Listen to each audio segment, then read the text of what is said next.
As a creator, the endless variety of thumbnails on the homepage can be overwhelming. I knew there had to be a common thread, so I've spent weeks compiling the most clickable thumbnails I come across. To my surprise, I found that nearly all of them fall under one of 21 categories.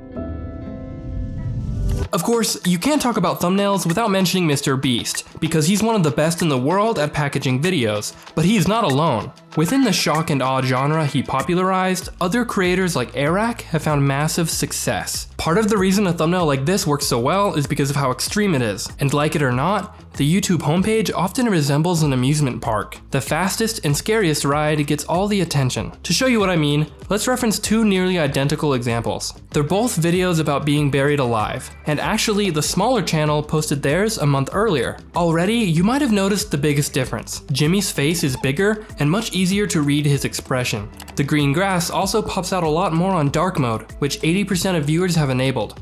Subtle differences can lead to substantial results.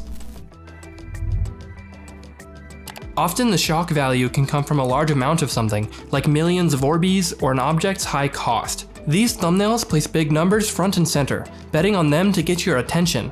Not surprisingly, they're pretty common in the finance niche, but they work in other places too. Here in a tour of the country's most expensive home, you'll notice the currency symbol and commas quickly communicate the insane price tag. Another common feature of these thumbnails is they'll avoid perfectly round numbers because it's easy to lose the sense of scale when there are too many zeros. An extra benefit of large numbers is they're an easy thing to react to. Reaction videos, despite their rocky history on YouTube, are still extremely popular, and you'll see their thumbnails on the trending tab nearly every day. The most commonly used layout for these thumbnails is to show what's being reacted to and put the creator's face on the left or right. Some channels use a genuine screenshot from the video, while others use a photo they took separately. Mr. Beast doesn't even bother switching the photo most of the time. A really interesting phenomenon I've noticed is what streamers are doing with their React genre. And no, I'm not talking about those getting in trouble for watching TV live on Twitch. I'm more talking about personality streamers like Ludwig who will react to things live only to edit a highlight video later. The two birds one stone thing these streamers can pull off is cool, but reaction thumbnails aren't limited to any specific genre. Creators all around YouTube will react to just about anything. KSI is another big example, and here's a thumbnail that stood out to me. One thing you'll notice about it is the quotes, which I've found to be an underrated thumbnail trick. When you highlight an important moment from the video with a quote in the thumbnail, viewers immediately know what to look forward to and have to click to see more. Other times, quotes are just trying to be funny or give more context to the image, like this Corridor Crew video. I expect quote thumbnails to get a lot of attention this year, so next time you're on your homepage, see if you can spot one. Then click one of my videos. Similar to quotes are the question thumbnails, and if you want the perfect example but you visited YouTube in mid-2021, chances are it's already been recommended to you. Introducing what pretending to be crazy looks like. With packaging this good, 55 million views isn't a coincidence. Now, I never had an interest in true crime, but after this video was uploaded, it found its way onto my homepage over and over again. The text is just a question, but it becomes planted in a potential viewer's head and it can only be answered by watching the video. Seems easy, but if you've been a creator for a while, you've probably realized there's more to great packaging than some text. Question thumbnails are far more effective when the title further encourages curiosity, and the hook closes the loop but leaves you wanting more. After clicking on this thumbnail, I watched the whole video, and then I binged a few more. I know I wasn't the only one. Look at how many streamers watched this video.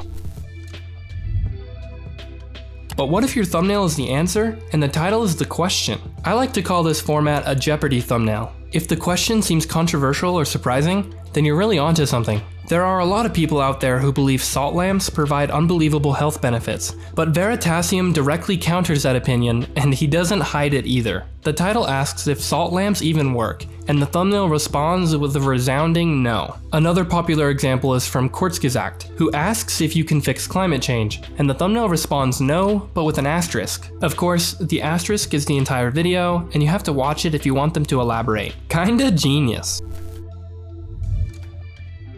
There are other conversational thumbnails out there, like those popularized by Beluga. You'll see these on channels all over YouTube, including Small Ant, Ludwig, Disguised Toast, and more. They're based on Discord, and there's a few reasons why they stand out so well. Firstly, the layout, font, and colors are instantly recognizable to the target audience. If you've spent any time on Discord, you'll know what the screenshot is from. Another reason is simply about how different they are from other thumbnails. In an ocean of over-the-top thumbnails and red arrows, something new yet recognizable is perfect for standing out. And that's what the homepage is made for. When standing out is the goal, following the crowd is one of the biggest mistakes you can make. Props to Beluga for pioneering an entirely new format of YouTube thumbnail. Part of the reason this strategy worked so well for Beluga is because it was a unique way for him to develop a brand on YouTube. As a full-time creator, you're an entrepreneur, and when you're building a business, you can't be successful without strong branding, because that's what will turn new viewers into return viewers. While everyone should consider their brand when developing their thumbnails, I'll point out a few of my favorite examples and why they work. First up is Wendover Productions, whose custom 3D renders and high-quality Photoshop work impresses me every time they upload, but it's what they all have in common that we're focusing on here. The bottom right corner contains these lines that are the Wendover brand colors, unless the thumbnail takes on a new color scheme. In that case, both the lines and the logo in the top left will change color to suit. Other creators will use a border around their thumbnails to distinguish themselves from copycats, and channels like Yes Theory keep it simple, with the logo at the bottom left. Colin and Samir is a channel you must be familiar with, and by now, I'm sure you've started to recognize their signature yellow and Helvetica font. I wonder if they chose that font after Casey Neistat started using it. Anyway, speaking of Colin and Samir, they're one of the best on the platform taking advantage of social hacking. Don't underestimate the power of a recognizable face. Simply put, social hacking is utilizing the likeness of someone your audience would be familiar with. In their case, it's creators like Emma Chamberlain, Marques Brownlee, the CEO of Patreon, and of course, Mr. Beast. While Colin and Samir make great use of social hacking, they're not alone. In 2020, Eric became the king of this format after managing to collaborate with some of the biggest creators on the platform when he had less than 20,000 subscribers. You don't need to make videos with David Dobrik to find success on YouTube though.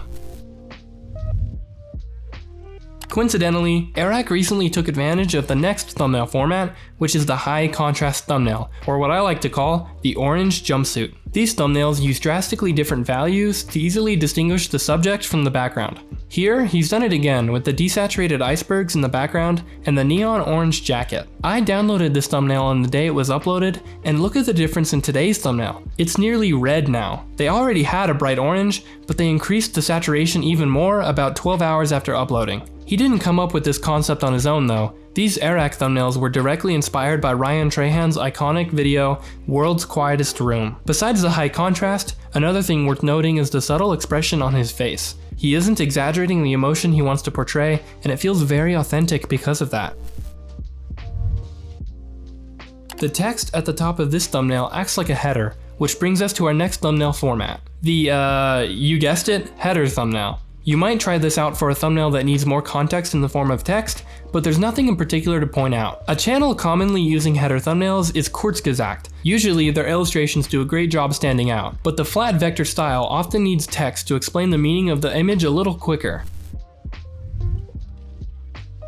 Even Mark Rober will use a header thumbnail, though he'll usually add an arrow or a circle. Sometimes even both. Here's a thumbnail that you've probably already seen, and if not, you've definitely seen thumbnails inspired from it. Creators like Matthew Beam have made a plethora of videos with the same basic thumbnail format. There's a large main element, and somewhere small in the frame is the creator. You might not see them at first, but the text and arrow guide your eyes to what you should look at next. A derivative of this format is similar, but instead of a large structure, it's a large amount of people wearing roughly the same thing, and standing out in the center of frame is the creator. These are all subtypes of the same thumbnail format that uses arrows and circles to guide your eyes. It's funny how many thumbnails you see these days with the text me and an arrow. Don't think I didn't forget about gaming thumbnails either. The biggest game on YouTube might be Minecraft, but the biggest thumbnail format dominating the game right now has to be 100 days. Time-lapse thumbnails like these are extremely common in gaming, but you don't have to be a gaming channel to learn from this format. The basic idea is that time or some sort of progress is shown to the viewer, and they'll want to click to see how you got there. A great example outside of gaming is from Better Ideas, in a video where he talks about his experience with losing hair. Other side-by-side formats will directly compare two things. Showing something cheap and something expensive is what you'll typically see, and it's a good excuse to add large numbers. A big reason a thumbnail like this can work so well is about who they're able to bring in. Comparing two competing products like iPhone versus Android or PlayStation versus Xbox, and you'll encourage fans on both sides to watch and voice their opinions in the comments. With the right comparison thumbnail, you're essentially doubling your potential audience. You might choose a similar thumbnail to showcase a transformation. You know, those videos living in the satisfying corner of YouTube? While they're often a side-by-side format, they don't have to be. My favorite thumbnail in this category is from a channel called Bonsai Relief, where he transforms neglected bonsai trees. I really like the attention to detail here. The before photo is taken on a white background, and the after is taken on a dark background with the artist. These three elements guide your eye and create a really strong thumbnail. Sometimes creators will conceal what the video is about by blurring the thumbnail. I call these ambiguity thumbnails, and I noticed that Fiverr videos will often use them. They're even set up just like comparison thumbnails, cheap versus expensive, though if you're going to pixelate your thumbnail, you have to make sure you don't punish viewers by showing them something lame. You need to close the curiosity loop in the hook of the video and actually deliver on something interesting. Ideally not just at the end, but throughout the video as well. With the right video, ambiguity thumbnails can result in some pretty high click-through rates. This thumbnail about Mr. Beast is doing the same thing, but it's also taking advantage of another thumbnail category. The video is about the recreation of a 3D render the creator made, but in real life. Recreation thumbnails are really popular because with the right audience, creators can take advantage of a pop culture reference to create a really clickable thumbnail. Fans of the Fallout series might have thought to themselves before, wouldn't it be cool if I had a real Pip-Boy? And this creator capitalized on Minecraft despite not being a channel centered around the game. And I think we all know how the rabid crypto crowd might react to this thumbnail. A lot of thumbnails showing you an object will intentionally contain one so weird, you have to click to find out more about it. Veritasium has made good use of this format, and Leon Hendricks achieved nearly 2 million views on this video with a thumbnail he said was inspired directly by the Science Channel. The weird object format works with niches of all sizes. Here's a coffee channel that found great success with this thumbnail about a weird coffee brewer. Not all thumbnails are about an object though. Other times it's about the activity a creator is doing that will attract an audience. These are known as bring-along thumbnails. Sometimes it's a personality-based creator like Emma Chamberlain, where the video is more about them and what they're doing, rather than some sort of spectacle. Creators like her can entertain her audience and tell an entertaining story, even when it's something mundane like cutting her hair. I was surprised to find out that Casey Neistat's most viewed video is a bring-along vlog that racked up almost 80 million views so far.